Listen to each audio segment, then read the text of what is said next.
afastamento da CBF. Daqui a pouco o Pedro, que acompanha também ali de perto o bastidor, pode falar um pouco melhor sobre isso. Mas a primeira informação é de que o Flamengo nem quer a anulação da partida, que vai pensar porque não cabe. Não cabe. Não tem. Se ganhar, eu acho que pode, no fim das contas, pedir. Se ganhar o processo contra o árbitro, pode pedir. Não é erro de direito, não vai conseguir isso. Não tem como conseguir isso. Aí o Flamengo está ganhando de antipatia, né? Mais um capítulo. Pra quê? Pra quê? Eu me lembro bem, eu trabalhava na Rádio Bandeirantes, o Zé Silvério era o narrador lá. Uma vez eu cheguei na rádio louco da vida, porque um problema de trânsito. E ele chegou pra mim e falou assim, esse tipo de problema, esse tipo de briga, não vale a pena você comprar. Você tem que comprar as brigas certas. E o meu bisavô, até já contei essa história aqui, dizia pra mim o seguinte, meu pai me contou, né? Se você quebrar a perna de todo burro que aparece pela frente, quem vai puxar a carroça é você. Entendeu? Não tem jeito. Maravilhoso. Então, se você quebrar a perna de todo burro que aparecer na sua frente, quem vai puxar a carroça é você. Entendeu? Ele falava isso, o italianão lá, né? É o meu bisavô Leopoldo, né? Que é o nome do meu pai, inclusive. É, meu pai é falecido. E tem um irmão que chama Leopoldo também. Mas então eu acho que não tem briga que vale a pena você comprar. Tem briga que não vale. Pra quê? Pra que fazer isso? Tá todo mundo farto dessas atitudes do Flamengo. Até citei aqui, vou voltar a treinar quando eu não podia, vou forçar a barra para voltar ao campeonato quando a saúde dizia que não deveria. Depois pediram para o público voltar no estádio, liminar para ter público no estádio. Mais esse episódio agora. Para quê?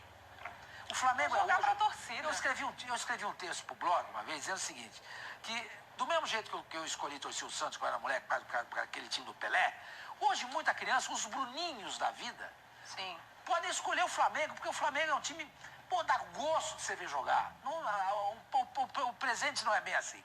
Mas, é um time que tem o Gabriel, que tem o Bruno Henrique, que tem o Arrascaeta, né? Que tem grandes jogadores, o Everton Ribeiro. Então a molecada começa a ver o jogo em casa, tá bom, eu vou torcer pra esse time. O escudo é bonito, as cores são lindas, são chamativas. Mas aí o Flamengo começa a ter esse tipo de atitude, sabe? Coloca contra si um monte de coisa, sabe? A raiva das pessoas. Não é legal todo mundo te odiar. É legal? Não. Não é legal. E o Flamengo está numa situação dessa por conta de atitudes como essa, da sua diretoria, entendeu? Do mesmo jeito que eles se mostraram competentes em administrar o futebol, eles se mostram pouco habilidosos com esses casos. Eu acho que tem uma questão aí. A Ivana fala em jogar pra torcida. Eu concordo. Mas, Pedro, será que é só pra torcida? Ou será que vai um pouco naquela linha do que você fala aqui, que na arbitragem, né, brasileira e perante ali a CBF, quem grita mais alto acaba sendo mais olhado? E aí você citou o exemplo do Hulk, dando a declaração depois do jogo. Como é que você enxerga esse movimento da diretoria? Ô, Dani, você lembra como a gente abriu o programa ontem? Minha memória é ruim, a Bessa me ajuda aí. Um debate sobre pressão. Não, era um debate sobre pressão ou não. Muitas vezes ficou uma sensação até na torcida que o Flamengo pressionava pouco, que o Atlético, em tese, gritou mais alto naquela situação dos árbitros FIFA, de pedir árbitro FIFA. Então, o que o Flamengo quer nesse momento é isso, marcar uma posição que talvez não tenha sido marcada há 2, 3 semanas atrás. Não acho que joga para a torcida, acho que ele joga para os bastidores. Mas só um esclarecimento que eu acho válido, porque o termo processar para o público geral, parece que o Flamengo vai à justiça comum, cobrar reparo, dano irmão. Não. Tem nada além do que sempre é feito. O processar o Flamengo vai ao STJD pedir um afastamento do cara e vai à CBF pedir que coloque árbitros FIFA. Mas processar não é que está indo à justiça comum, porque senão também fica uma coisa meio, deturpada. Não é que o Flamengo está indo à justiça comum, quer reparar danos, quer danos morais, não. O Flamengo vai ao STJD, que é a esfera que cabe, desportiva, e vai à CBF fazer uma pressão política. Só para deixar claro também, porque senão abre uma jurisprudência, uma prerrogativa, a Ivana sabe, imagina, o cara errou aqui no meu programa, o cara errou no meu trabalho, o cara errou aqui, numa decisão que o ser humano é falho, né? É bom lembrar, o ser humano é falho. Ele pode errar numa marcação de campo. Você vai processar o cara numa esfera comum, uma justiça comum, por conta disso, não. Mas que só para deixar claro, esse, é um então, Flamengo, Pedro? no STJD... Qualquer apuração, qualquer processo no STJD é um processo, só que é para deixar claro que não é na justiça comum, Sim. é na justiça desportiva. Então, isso às vezes parece que carrega essa tinha um processo, ponto. Erro do árbitro pelo código. O Flamengo alega que houve um erro do árbitro, isso. Que ele foi prejudicado. Ele quer, isso. Ele processa reivindicando o quê? Que esse árbitro seja punido. Pede uma punição ao árbitro, um afastamento. Um afastamento ao árbitro. Um afastamento, punição a ele. Mas não é uma justiça como comum. o Pedro fala, é pra marcar eu vou processar a Sormani. Parece que eu tô indo pra justiça comum, entendeu? Porque se eu abro, por exemplo, estamos aqui eu e Ivana. A Ivana tem um problema comigo. E ela abre um procedimento interno na empresa, é um processo. Só que não é uma justiça comum, gente. Só pra não ter, sabe, parecer que é uma coisa maior do que é. É um pedido no STJD de afastamento e é uma pressão política na CBF pela reta final de campeonato. Eu acho que por aí, Dani. Acho que essa coisa que você perguntou lá atrás é a gritaria pela reta final de campeonato. É porque, na verdade, eu falei CBJD, é o Conselho Brasileiro de Justiça Desportiva. Código Brasileiro de Justiça Desportiva. E ele tem esse artigo que prevê, vou até ler de novo aqui certinho, deixar de observar as regras da modalidade. A anulação da partida seria a última esfera caso o Flamengo ganhe esse processo interno no STJD. Não está processando a pessoa física na justiça comum, como bem coloca o Pedro. Ou seja, ele não foi simplesmente na entidade, na CBF, pedir o afastamento do árbitro. Ele abre o processo esportivo contra o árbitro da partida. Exato. Porque ele está sem clima na CBF, o Gaciba provavelmente não tomaria atitude em relação a esse árbitro, pelo comportamento que o Gaciba vem tendo nos últimos tempos, então ele tem esse direito de recorrer ao tribunal e é por esse caminho que o Flamengo provavelmente vai seguir. Lembrando que na próxima rodada o Flamengo não vai ter de novo um árbitro do quadro FIFA, né? Como foi reivindicado, já saiu a escala da rodada 31. Oi, Pedro. Só para complementar também, tem esse processo na STJD e tem um ofício enviado à CBF. Fazendo aquele pedido oficial, no caso, pelos árbitros FIFA nos jogos até o final do campeonato. Quem é que apita, Dani? Isso. Vou abrir aqui pra você. O Sormani faz umas perguntas. Agora, eu acho, enquanto a Dani procura aí, eu acho que a gente podia colocar um outro aspecto dessa questão. A produção me ajudou. Aê! O Braulio da Silva, né, que é FIFA, vai apitar Atlético e Corinthians. Palmeiras e Atlético Goianiense vai ser o Daronco, que também é árbitro FIFA. E Flamengo e Bahia, o André Luiz de Freitas Castro, que é de Goiânia. Não é árbitro FIFA. 9 jogos na Série A, 10 na Série B, 2 na Série C. Você vê, por exemplo, o Daronco apitou 3 jogos na Série B, nenhum na Série C. E o Braulio da Silva Machado fez 2 partidas na Série C, 4 na Série B e 18. É o árbitro que mais apitou entre os 3 ali na Série A. Ih, rapaz, a Ivana tomou uma cornetada aqui no Twitter, hein? Ô, Facincani, eu já vou aí, que eu tava lendo uma mensagem que era pra você. Mas a Ivana tomou uma cornetada do Carlos Henrique aqui. Claro que você discorda do Flamengo. Não foi você que gastou milhões pra montar um time e ser prejudicado como o Flamengo foi, Ivana? Muito generalista, né, essa cornetada. Eu não sou contra o Flamengo, sou contra algumas atitudes da direção. E eu acho que é mais um capítulo que você percebe um descontrole do time do Flamengo. Eu acho que isso joga contra, porque você vê nesse jogo contra a Chapecoense. Foi um erro gritante. Eu, que não sou flamenguista, estava assistindo o jogo, eu achei inacreditável o erro da arbitragem. E realmente eu fui muito solidária à reação do Gabigol no momento. Só que você vai para o vestiário e você tem que acalmar a equipe. Eu acho que isso foi um erro do Renato também, para que volte no segundo tempo. E o Flamengo tem um elenco extremamente capaz de reverter, de jogar não só contra a Chapecoense, mas contra a arbitragem também, que é uma linguagem que a gente usa no futebol. E fazer o resultado e conquistar os 3 pontos na Arena Condá. Mas não fez e passou 30 minutos com um jogador a mais do que a Chapecoense. Uma Chapecoense que é lanterna, enfim. Não foi por isso que perdeu, não. Empatou. Mas, olha, Sormani, um time extremamente descompensado, não só tecnicamente, mas de temperamento. O William Arão, no final do jogo, mal deixou o repórter terminar a pergunta, já foi emendando contra a arbitragem. Então, estava muito inflamado.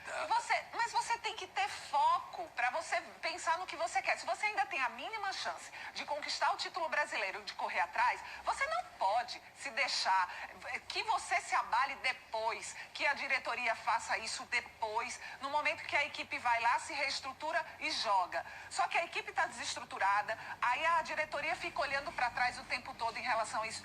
Eu, Ivana, acho que não agrega. Então, Ivana, o que eu queria falar é o seguinte.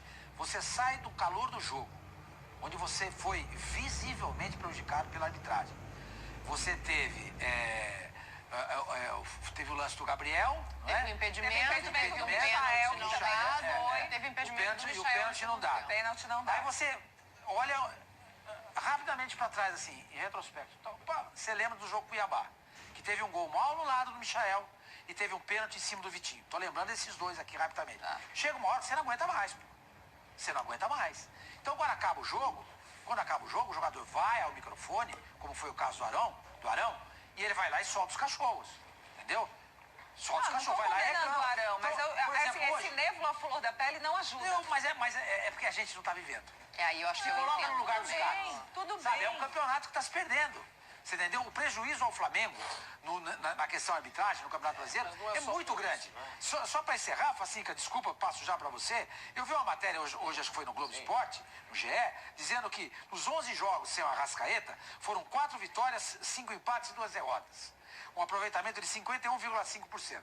Agora, coloca a vitória contra a Chapecoense e contra o Cuiabá, que eu lembrei aqui agora. É o que esse aproveitamento já pula para 63,3%. Você entende? E não foi só o Arrascaeta que não jogou. Vários jogadores estão de fora.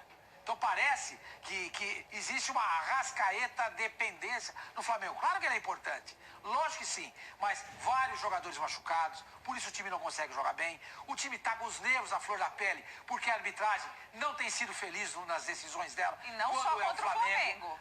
Não só contra o Flamengo. Mas eu não vejo isso. Aí é geral. Eu não vejo desse jeito contra outros clubes. Eu contra não me lembro. O Bahia, eu te falo, nas 2 últimas rodadas o Bahia foi extremamente prejudicado. Na última contra o São Paulo foi extremamente prejudicado. Mas ganhou Palmeiras, o jogo. final de semana. No empate contra o Juventude, Sim, mas foi extremamente prejudicado e por causa disso saiu no 0-0. A arbitragem do Brasil é ruim para todo mundo. Não, eu acho que a arbitragem é ruim no modo geral, no mundo inteiro, entendeu? Isso. Mas talvez você tenha razão, que a gente fique mais focado no Flamengo, por ser o Flamengo, e a gente olhe um pouco menos para os outros times. Mas que salta aos... Por exemplo, eu sou santista, eu não me lembro se você ter sido prejudicado nesse Campeonato Brasileiro, como o Flamengo foi. Eu não me lembro. Um erro aqui, um erro ali, tudo bem, ok, beleza. Mas teve erro de arbitragem no jogo do Santos contra o Palmeiras. Sim, né? Ele foi acabou sendo beneficiado, mas foi um erro de arbitragem. Mas teve outros jogos que ele não foi. Eu tenho que seguir aqui que a gente mas já tem que falar do Mas o Flamengo foi muito prejudicado, gente. Boa. A mim também. Então, ele poderia estar brigando pelo Campeonato Brasileiro se não fosse a arbitragem ruim, seu departamento médico que não consegue resolver o problema de lesão. Então tem uma série de coisas. E some-se a isso os pontos. Aqui, ô Facincani, eu quero te ouvir, mas eu já vou para um outro lugar aqui, porque a gente vai falar do Grêmio, e o jogo do Flamengo contra o Grêmio está marcado para o dia 23 de novembro. E aí, ó, é o jogo da segunda rodada, né? Tá marcado ali para terça-feira e foi adiado por conta da convocação de jogadores em junho nas eliminatórias, Facincani. E agora o Flamengo tem 23, o Grêmio 27... a final da Libertadores. Tem que ver se até lá vai valer mais pro Flamengo ou pro Grêmio esse jogo, né, Facinca? Não, vai valer pro Grêmio, mas outra coisa, o Palmeiras também joga dia 23 contra o Galo, né? Sim. Então, assim, não é só o Flamengo que tem compromisso esse dia, né? Então, é o que eu falo, as tabelas são feitas em relação muito ao também o que os clubes acabam aceitando, em muitos momentos lá no começo do campeonato. Por exemplo, não me venham esse ano falar que para a próxima temporada os clubes não estão sabendo do calendário, né, Pedrão? Já trouxe a informação ele de que o calendário foi lá, foi brifado, né? Não teve nenhuma resistência a princípio, só que aí entra o ano que vem, os caras começam a ficar... Não, sejamos justos, Facinca. O Flamengo se opôs ao calendário. Só para não passar batido, pra gente não falar na frente. O Flamengo se opôs, registrar. Mas foi voto vencido. Ok, só que o que eu digo é o seguinte, o Flamengo, ele deveria ter uma força hoje política para não só ele se opor a isso, porque ele é um clube que pelo peso que ele tem, se ele puxa um Corinthians, se ele puxa o próprio Palmeiras, se ele tira de lado vaidades, se ele passa a trabalhar muito mais coletivo, que é uma utopia nesse mundo, infelizmente que não é perfeito, ele teria essa força, mesmo numa minoria, mas com a politicagem, com um bastidor muito mais fortalecido, para barrar essa brincadeira toda que os caras vão fazer para o ano que vem. Mas enfim, Dani, não é só uma exclusividade do Flamengo, né? Infelizmente, tudo que aconteceu esse ano leva a esse calendário mais enxuto. E o próprio Flamengo, né, em muitos momentos, pediu adiamento de datas. Então... Outra coisa que é importante dizer é o seguinte, esse jogo do Grêmio com o Flamengo, ele pode decidir rebaixamento dos times. Exatamente. Então, principalmente depois do que aconteceu ontem, ó. Exatamente. Esse aí é meu gancho. Eu vou pegar porque o Sormani, gente, o Sormani dá um trabalho pra gente que vocês não sabem. O Grêmio venceu ontem e Pedro e